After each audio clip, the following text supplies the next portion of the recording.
Il y a un an, je suis allé visiter la ville de Brest et à mon retour, j'avais environ 2 heures de rush, ce qui fait que j'étais absolument pas motivé pour faire ce montage. Et c'est seulement un an après qu'enfin je trouve la motivation de faire ce montage-là. Et alors, Brest, c'est ça. Alors, je suis allé à Brest pour rendre visite à un ami qui s'appelle Louis et qui fait ses études là-bas. Et l'un des tout premiers endroits que l'on a visité ensemble, c'était le Conservatoire botanique national de Brest, qui a été créé en 1975 et qui fait d'ailleurs partie des 11 conservatoires botaniques nationaux. C'est un endroit immense, magnifique, remarquable et rempli de variétés différentes.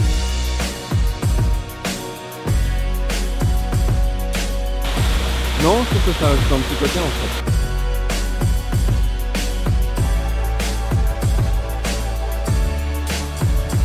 Bonjour Louis.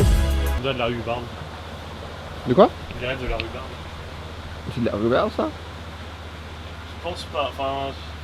Ça doit être de la même espèce plus ou moins. Mais ça ressemble enfin les feuilles ressemblent énormément à de la rhubarbe. Ça, je suis presque certain que c'est de la rhubarbe. Ça c'est de la rhubarbe. Presque certain. Et alors ça du coup...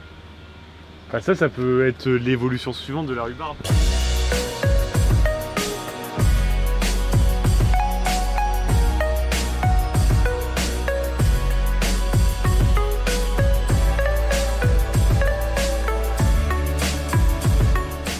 Alors, on a eu de la chance car il a fait relativement beau tout au long de notre séjour. Et après quelques promenades le long du port de Plaisance et de la digue, Louis et moi sommes partis à la découverte d'un autre lieu iconique de Brest, la rue Saint-Malo. C'est une petite rue atypique, tenue et sauvegardée par l'association Vivre la rue depuis 1989, tout en longueur, pleine de verdure et de couleurs.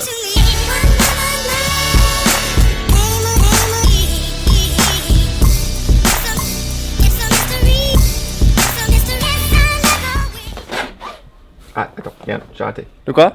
C'était pas dans le cadre. Non, il n'y a pas de cadavre non plus.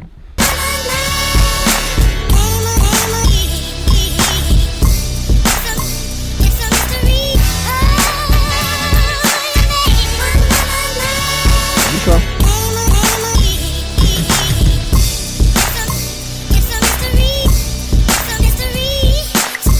D'ailleurs, dans les commentaires, je vous ai mis l'interview de Mireille qui gère l'association et la bonne tenue de la rue. Juste après, avec Louis, on a visité les ateliers de Brest sur le plateau des Capucins. Ce sont des anciens chantiers navals reconvertis en un lieu culturel et commercial. C'est très grand, mais pour l'instant un peu vide. Puis Brest, c'est aussi l'un des rares téléphériques urbains en France. Il traverse la rivière de Penfeld. Brest, c'est aussi une ville d'après-guerre avec ses mémorials et son port militaire. Mais surtout, Brest, c'est une ville qui se raconte par ses habitants et certains se sont prêtés au jeu. Est-ce que tu pourrais me décrire Brest en 3 mots seulement? Brest en 3 mots, ça me semble compliqué quand même. En 3 mots c'est difficile, mais je dirais que c'est une ville curieuse. Je dirais convivial, Béton, malheureusement. entraide, animé. Et enfin, je dirais technique. Il y a beaucoup de qualité à Brest. Il y a beaucoup de villes qui sont saturées de tout, quoi. Ici, c'est ça qui me plaît. Et voilà, 3 mots. Hein. 3 mots c'est compliqué Il y a un peut-être? ciel formidable, on le voit tout le temps. On n'a jamais besoin de lever la tête. Et ça, c'est important. C'est la ville où on a en effet les 4 saisons dans la même journée, mais c'est aussi pour ça qu'on aime Brest. Française en terre bretonne. Il y a encore tellement de choses à faire à Brest.